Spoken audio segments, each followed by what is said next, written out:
Bienvenue dans cette nouvelle interview de la chaîne Les Arts des naissances souveraines. Aujourd'hui, j'ai le grand plaisir de recevoir Amandine. Bienvenue Amandine. Merci Aurélie.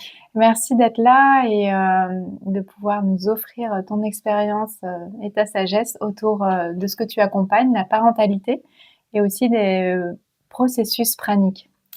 On y reviendra après échange avec Amandine. J'ai eu la curiosité de pouvoir lui laisser la parole autour de la préconception et de l'intérêt du processus pranique. Est-ce que tu pourrais nous dire quelques mots sur la préconception? Qu'est-ce que c'est pour toi? Avec grand plaisir. Alors moi, je vais partager ça depuis là où je suis. Je suis maman d'une petite fille de 10 ans et aujourd'hui peut-être d'un autre enfant à venir.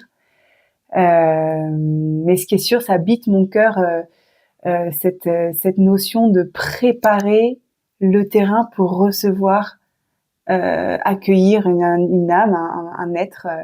Et on a le parcours qu'on a eu et c'est ça qui nous a fait grandir. Mais c'est vrai que aujourd'hui, depuis le regard que j'ai, j'aurais adoré à l'époque avoir des inspirations de qu'est-ce que ça pouvait être en amont et pouvoir chérir à tous les niveaux la venue d'un être et de le préparer vraiment dans sur tous les plans de l'être. Donc pour moi, si je pourrais nommer ce que c'est la préconception à mon regard,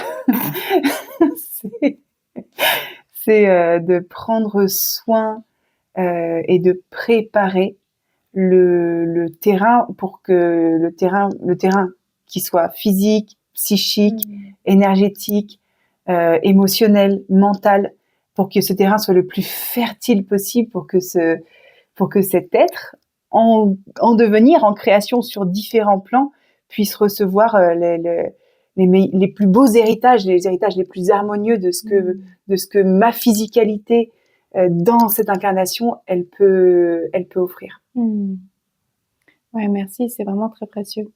Et en effet, dans mon œuvre, j'ai vraiment à cœur de mettre de la conscience sur cet espace de préconception. Et vraiment en sachant que je ne suis pas initiatrice de ça, puisque depuis la nuit des temps, on en parle dans la médecine ayurvédique. Depuis des milliers d'années, on parle de préparer son corps, de préparer sa psyché, de préparer le couple. Mais pas que, on retrouve ça vraiment historiquement dans plusieurs cultures. Et je trouve ça vraiment très intéressant de voir que dans la préconception, on vient préparer toute une parentalité. Et que souvent, c'est après la conception qu'on vient se questionner de oh, mais au fait, mon corps, oh, mais au fait, quel parent je veux devenir, au fait, qui on est dans le couple, etc. Et ouais, toute cette importance de pouvoir prendre soin.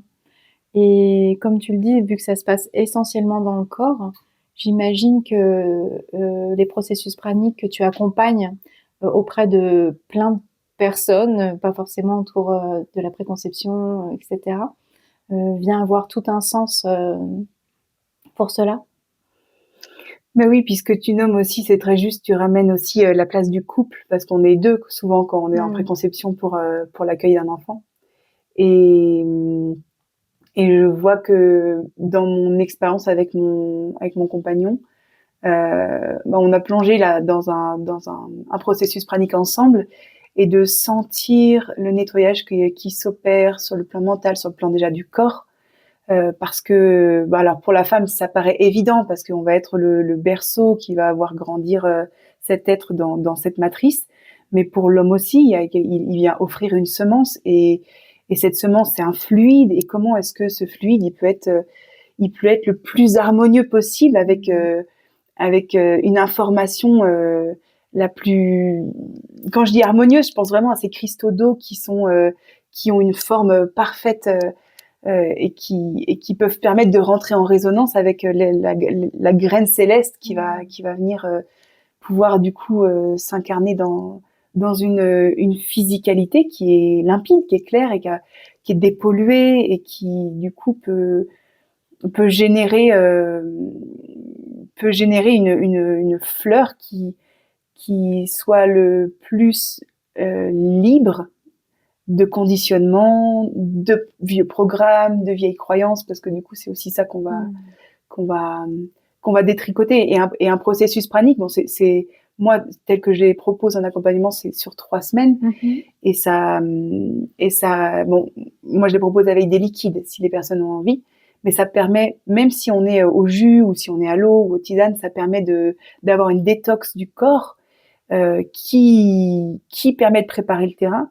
Mais ça va bien plus loin parce qu'on a une détox émotionnelle, donc on va voir tous les vieux bagages qu'on veut pas nécessairement transmettre en épigénétique à ce futur corps qui est en train de se créer à l'intérieur. Parce que c'est la vie qui agit vraiment à travers nous. Et puis ça aide aussi à retrouver la clarté du mental. Et je trouve que et ça rend plus évident l'expression de notre nature véritable, de ce que nous sommes.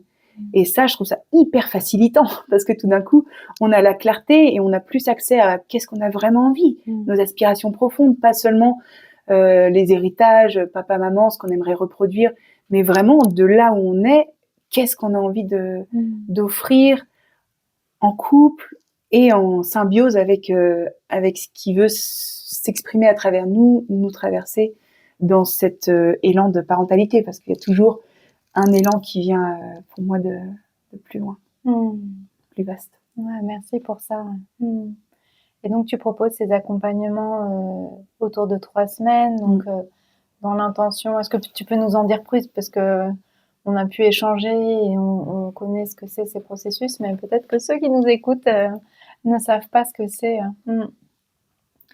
Eh bien, il y a plusieurs façons d'aborder ces processus praniques. Moi, j'ai choisi une voie qui me ressemble parce que on a tous des façons d'offrir qui sont uniques par rapport à nos dons uniques, comme on est tous uniques. Et donc, je peux en parler depuis moi ce que je propose.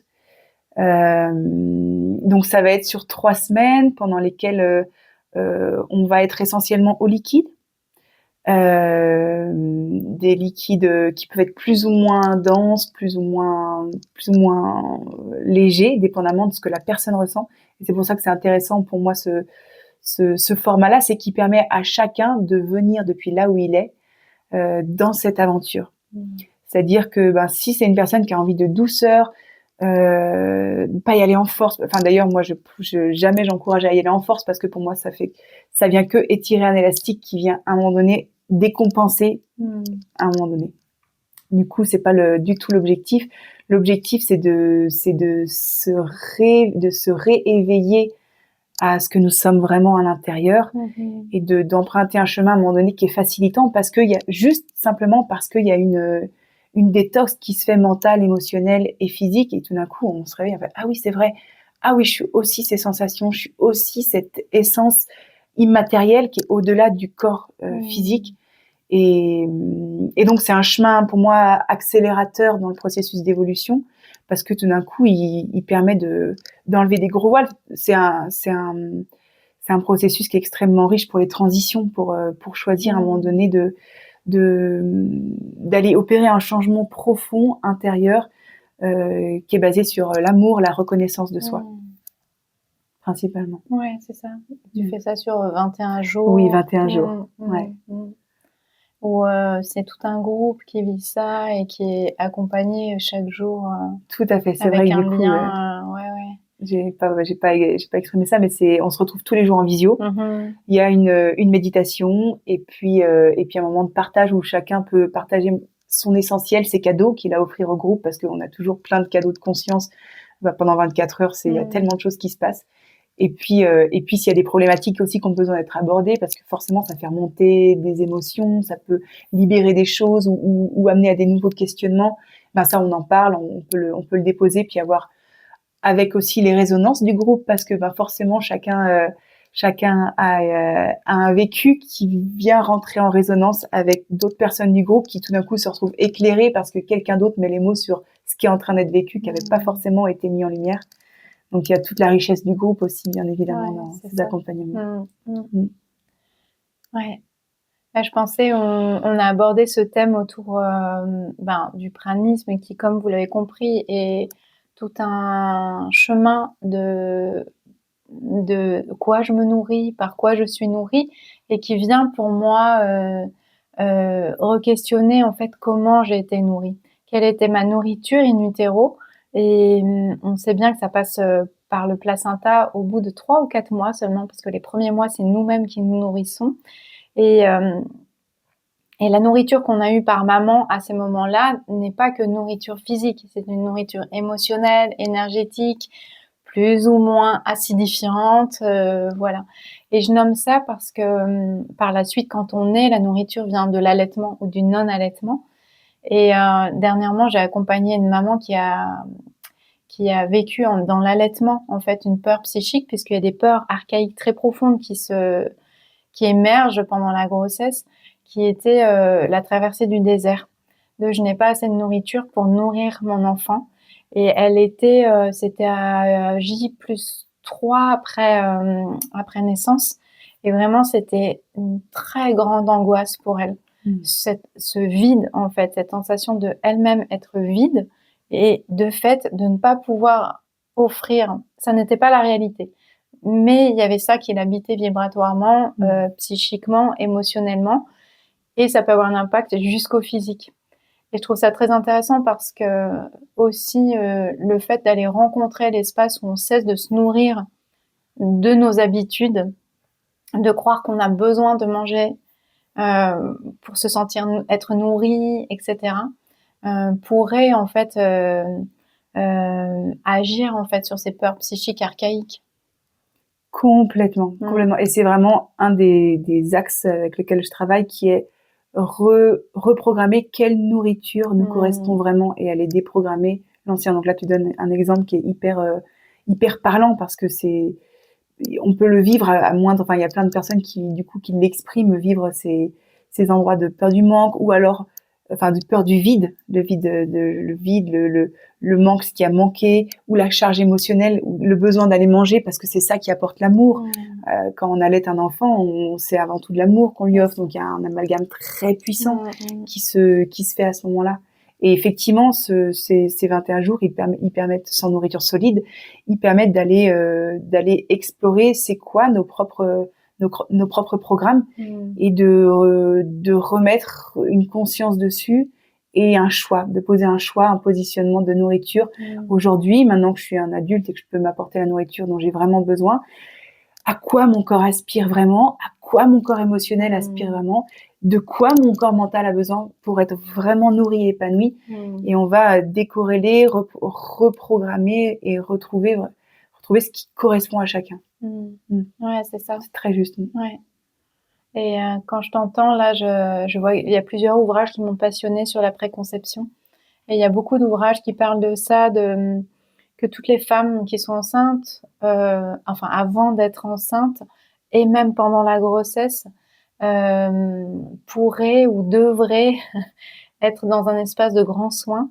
Et il y a un auteur qui nommait qu'il devrait pouvoir juste se nourrir du nectar de la vie, et ainsi offrir ce nectar aux enfants. Et que pour beaucoup d'auteurs, hein, beaucoup de médecins, de philosophes, etc., agir à cet endroit-là, ce serait agir sur l'humanité tout entière, en fait. Qu'il y aurait tout un espace de violence, de stress, etc., qui serait bouleversé depuis une autre polarité, en fait, de soins, d'amour, de tendresse, etc., et qui permettrait d'autres empreintes génétiques, comme tu le nommais. C'est évident. Surtout que, in fine, l'objectif quelque part de ce processus pranique, ou l'état pranique, de travailler vers de prendre cette direction, c'est retrouver cette essence dans le goût du quotidien, retrouver du coup le nectar qui traverse en permanence cette essence, qui est ce pur amour, cette vitalité. Et forcément, de retrouver cet état-là, ça permettrait de transmettre l'information à nos enfants dans le ventre, mais aussi quand ils sont allaités, que c'est bien plus que la matière qui vient les nourrir, c'est bien plus que la substance émotionnelle, quelque chose d'extrêmement puissant qui circule quand on retrouve cette qualité énergétique, vibratoire de l'être. Ouais. On peut, je pense, tous avoir le souvenir d'un moment heureux ou d'une balade en forêt et de sentir qu'à ce moment-là, il y a quelque chose qui nous touche et nous nourrit. Et que cette nourriture vient depuis bien d'autres endroits que nos soupes ou frites ou choses qui nous font tant plaisir à manger. Ouais. Est-ce que tu aimerais rajouter quelque chose à ce partage? Eh ben, j'aurais envie de rajouter par rapport à ce que tu viens de dire que finalement, ce processus pranique à travers la préconception, ce serait développer la joie d'être et de laisser cette joie nous nourrir profondément et d'aller vers les espaces qui nous mettent en joie pour que ça déborde et que ça puisse du coup abreuver le reste du monde qui nous entoure. Ouais. Merci. Merci Aurélie pour cette Attends, je t'ai pas fait mon petit mot de la fin et pour clôturer, si tu avais un message à offrir à tous les futurs parents qui nous écoutent en ce moment, qu'est-ce que tu aurais à leur nommer? Eh ben, ce que j'aimerais leur nommer, c'est de se réjouir de la grande aventure merveilleuse, initiatique qui les attend et de pouvoir entrer dans cette grande porte, le cœur grand ouvert, avec un grand oui, oui, oui à ce qu'ils sont véritablement. Merci Amandine. Merci beaucoup.